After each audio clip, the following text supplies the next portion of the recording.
11%.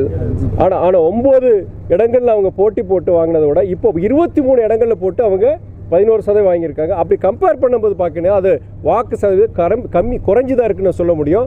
அது மாத்திரம் இல்லாமல் 23 இடங்களில் போட்டி போட்ட இடங்களில் 11 இடங்களில் டெபாசிட் இழந்திருக்கிறாங்க. அது இல்லாமல் பாஜக கூட்டணியில் பிற இயக்கங்கள், பாமகங்கிற ஒரு வலுவான இயக்கம், அவங்களுக்கு ஒரு வாக்கு வங்கி இருக்குது. அது இல்லாமல் தமிழ்நாடு இருக்க அத்தனை ஜாதி கட்சிகளும் சேர்த்துக்கிட்டாங்க அவங்க.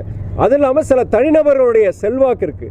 இப்போது நம்ம பெரம்பலூர் பக்கத்தில் இங்கே நம்ம ஐயா அவங்க போட்டி போட்டிருக்கிறாங்க, பாரிவேந்தர் போட்டி போட்டிருக்கிறாரு. அங்கே வடக்க வந்து ஏசிஎஸ் என்ன போட்டி போட்டிருக்கிறாங்க.